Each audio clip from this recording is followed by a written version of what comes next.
Valeu, presidente. Parabéns. Moleque, Parabéns, presidente. Moleque, você vai pagar por ser moleque. O povo vai responder o que você carrega nas costas. Seu moleque covarde. Moleque covarde, é isso que o senhor é. Parabéns pelo E trabalho, agora presidente. eles estão falando mais. Sabe o que é bom? Matar a gente. Matar 70 pessoas do Rio de Janeiro, inclusive policiais. Sabe o que é bom? Um modelo de segurança pública. E o que o seu presidente está fazendo? O que o seu presidente está botou fazendo? 40, 50 agentes. O que ele fez? Agentes que estão fazendo Negou policiamento 3 pedidos rodoviário. do governador. Mentira. Negou Foi 3 renovado pedidos. 11 3 vezes. pedidos A para pedido intervir. desse Seu governador. presidente é Safado, conivente incompetente. com o tráfico. O Você- seu presidente é conivente com o tráfico. Não é conivente, não. Conivente com o tráfico. Amigo de narcotraficante. Amigo de narco-ditador. Amigo do Maduro. Amigo Seu do Maduro. presidente é um Ele miliciano. defendeu Amigo milícia. do Maduro. Bolsonaro defendeu milícia. Amigo do Maduro. Miliciano. Vai pra Miliciano Venezuela. safado. Miliciano. Vai pra Miliciano Caracas. safado. Miliciano Seu safado. presidente é um miliciano. Seu moleque. Seu moleque. Calma! Calma o quê? Ah, vai gritar no inferno. Moleque Ah, também. você, você. Me respeite. Você que tá dando de dentro de mim. Você que tá dando de dentro de mim. Eu entro dentro de si. Ah, qual Foi que é a sua? cercado na Qual que é a balada, sua? seus moleques. Ah, vamos. Pessoal, o que foi esse chilique da deputada psolista para cima do deputado Paulo em discussão sobre o crime no Rio de Janeiro? Não está fácil para a esquerda. Agora você vai conferir. Alan dos Santos mitando ligando para a deputada da esquerda. Agradecendo o que ela vem fazendo, a deixou sem palavras. E a entrevista exclusiva com Flávio Bolsonaro sobre os últimos acontecimentos. Hoje, o Estado mostrou força. Mostrou que entra onde quiser, a hora que quiser. E enfrenta o crime com superioridade de inteligência, técnica e armamento. Foram dezenas de criminosos mortos, quase 100 presos e mais de 90 fuzis apreendidos. Uma demonstração clara de que o poder não pertence ao crime, pertence à lei. Mas a coragem tem um peso. Policiais tombaram no cumprimento do dever. Homens que saíram de casa para proteger vidas e voltam em silêncio. Heróis, vítimas da covardia do crime e da omissão de quem deveria fortalecer o Estado. Essa tragédia tem causa. Anos de restrições às operações policiais. Anos em que o Estado foi amarrado, enquanto o crime se armava. Enquanto decisões distantes da realidade deram espaço para facções se tornarem exércitos de terroristas. Nós pedimos blindados de esteira para o governo federal. Com eles, não perderíamos uma hora para retirar uma barricada, evitando tiroteios e a fuga de criminosos. Mas o empréstimo foi negado. Com ele, vidas poderiam ter sido salvas. Segurança pública não é tarefa isolada da polícia. É dever de todos, da mudança de leis que favorecem o crime, da União e dos municípios. Quando um desses pilares falha, o preço é pago com sangue. De um lado, quem luta pela lei, pela vida e pela ordem. Do outro, terroristas que impõem o medo e se alimentam da omissão. E há uma indústria, o narcoativismo, que tenta inverter os papéis, chamando criminosos de inocente e policial de assassino. Enquanto essa narrativa ganha curtida nas redes, as famílias dos nossos agentes choram nos cemitérios. Quando o criminoso cai, aparecem 100 vozes. Quando o policial morre, sobra o silêncio. Nós não aceitaremos mais esse silêncio. As polícias não são o inimigo, são o escudo da sociedade. E hoje, o Estado provou que continua sendo o lado mais forte. Gabinete da deputada Jandira Fegali. Tudo bom? Aqui é o Alan dos Santos, com quem eu falo? Áurea. Oi, Áurea, tudo bom? Eu queria agradecer a Jandira Fegali, de coração, aqui é o jornalista Alan dos Santos, do Conversa Timeline, agradecê-la porque ela está unindo a direita, defendendo os narcotraficantes terroristas. Tá bom? Deixa registrado para ela aí, fala que o jornalista Alan dos Santos está aqui eu estou na Disney, e eu quero agradecer de coração a Jandira por unir a direita. Porque toda vez que vocês defendem narcotraficante terrorista, a gente perde todas as nossas diferenças e a gente volta mais forte. Tá ok, pode deixar que eu vou falar com ela, tá bom? Muito obrigado, Auri. Fica com Deus, tenha um bom dia. Também. Tchau, tchau. Ok. O homem macaco que não...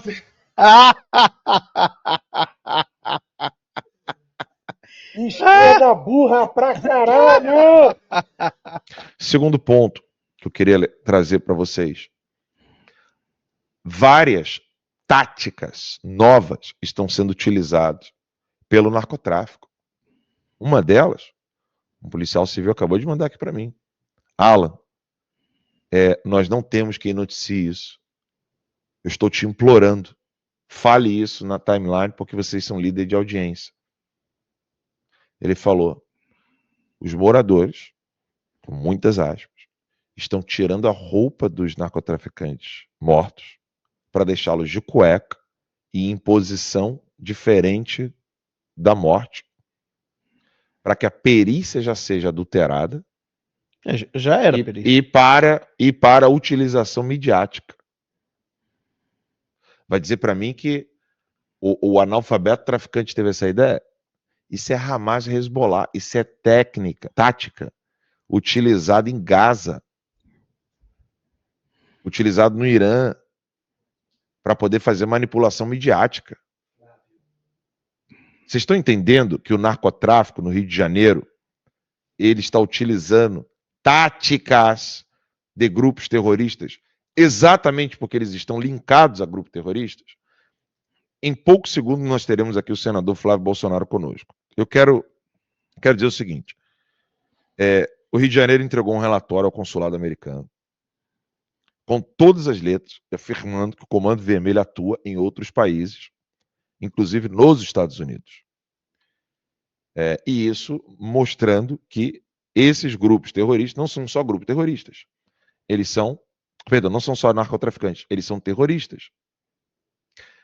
E quem está noticiando isso foi a CNN Brasil, por um milagre. E a gente já está aqui, Max, com o senador Flávio Bolsonaro para explicar para a gente o que realmente está acontecendo. Olá, Alan. Olá a todos que nos assistem aqui na Timeline. Uma grande honra estar com vocês aqui mais uma vez. Essa foi, de verdade, a maior operação policial da história do Rio de Janeiro. E eu espero que ela permaneça, porque o Rio precisa de operações como essas todos os dias, para começar a combater esses grandes malefícios que a malfadada DPF 635 trouxeram ao Rio de Janeiro. É verdade que o problema, Alan, você que é do Rio também sabe que já existem há muito tempo. A origem principal foi lá com Brizola ainda, quando ele proibiu as polícias de entrarem em algumas comunidades com essa mentalidade de que a polícia só mata preto, pobre e favelado.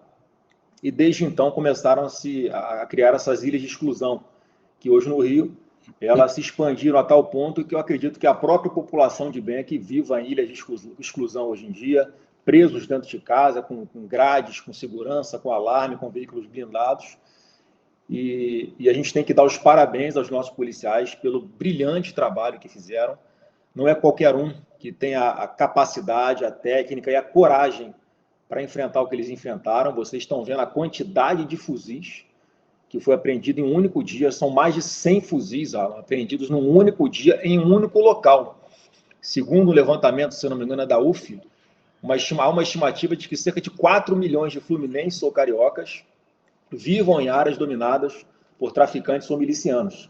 Você imagina, a gente está falando aqui de um local que foi apenas o complexo do Alemão e o complexo da Penha, uma parte do Alemão, uma parte do complexo da Penha, em que houve essa operação como um todo. É óbvio que todo mundo fica chocado com as imagens, a quantidade de corpos que estão aparecendo ainda nesse momento, que são encontrados nas matas, e eu acho que a gente pode partir de uma presunção de quem está no meio de uma operação policial, uma mata, numa comunidade conflagrada como essas, não está ali fazendo passeio, né? E nem está fazendo turismo.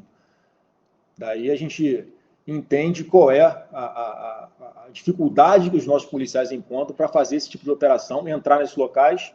Eu só via recentemente uma única pessoa que consegue entrar num local como esse, sem precisar disparar um tiro, sem escolta policial, que foi o então ministro da Justiça, Flávio Dino, que hoje é integrante do Supremo Tribunal Federal. E lamentar, já nesse meu primeiro comentário, as mortes de 4 policiais, 2 policiais civis, 2 policiais do BOP, que já vieram a óbito. Isso é um preço impagável, acho que qualquer um de nós trocaria, Alan. Eu prefiro que nenhum policial morra do que ter 1.000, 2.000 fuzis apreendidos. Mas essa é uma realidade da guerra que o Rio encontra hoje. E, mais uma vez, a gente pode falar um pouquinho aqui sobre a DPF 635, que potencializou exponencialmente essa grave situação no Rio de Janeiro. Senador, era isso, exatamente isso que eu ia perguntar agora, né? Boa tarde, seja bem-vindo aqui ao nosso programa do Conversa Timeline.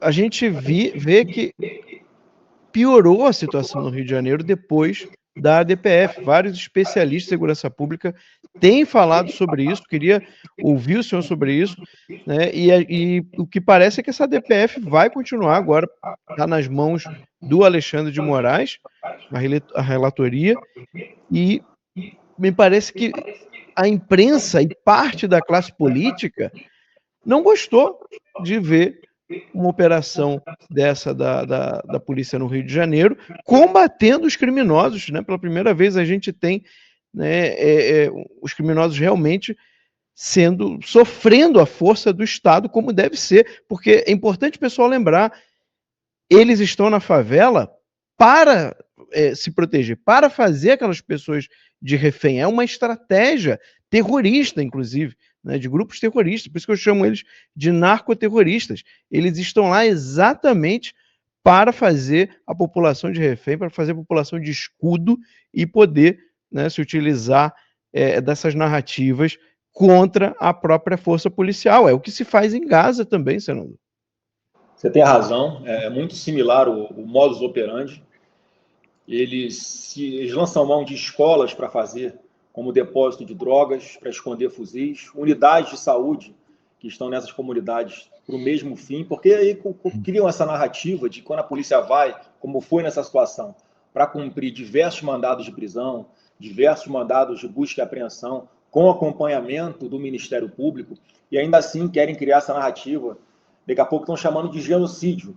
Mas você preste atenção, quem são os parlamentares que estão contra os nossos policiais nessa situação e, obviamente, quem está contra a polícia está defendendo os bandidos. São os deputados, os senadores de esquerda. Eles atacam todo mundo, só não atacam o CV e o PCC ou o Hamas a nível internacional. Esse pessoal, eles defendem. Causou muita estranheza essa relatoria dessa DPF, quando o ministro Fachin assume a presidência do Supremo, ela ser colocada na mão do Alexandre de Moraes, porque o regimento interno do Supremo é muito claro que em situações como essas, esse processo tem que ir para aquela livre distribuição, né, que a gente acha, pelo menos em tese, em que não há manipulação. Então não tem nenhum sentido ela ir para as mãos do Alexandre de Moraes. Eu, sinceramente, espero que, pelo menos nesta pauta de segurança pública, ele não queira usar da sua criatividade para prejudicar o trabalho das polícias. Eu acho que vem até a calhar em determinado sentido, porque ali ele vai ter a real dimensão do que são terroristas. Terroristas não são essas pessoas que te promoveram quebra-quebra em Brasília no dia 8 de janeiro. Eu até vejo algumas discussões em redes sociais dizendo, olha, para a defesa da polícia, para a Globo passar a defender a polícia, basta os policiais dizerem que encontraram com esses marginais diversas bíblias. Muitos deles estavam vestindo a camisa amarela da seleção brasileira, para quem sabe assim, reverter essa lógica irracional, no meu ponto de vista, de continuar, de insistir em atacar o trabalho das nossas polícias. Então, da nossa parte, eu parabenizo a Timeline por isso, a gente tem que fazer esse trabalho de esclarecer a população sobre a realidade do que os nossos policiais estão enfrentando. As pessoas têm que entender que existem vozes com as quais elas vão se identificar de estar do lado certo, que é o lado dos nossos policiais, e eu não vou abrir mão de fazer isso, inclusive como presidente da Comissão de Segurança Pública do Senado, onde eu tenho dado uma dinâmica nunca antes vista na aprovação de diversos projetos que vão na linha do endurecimento da legislação penal.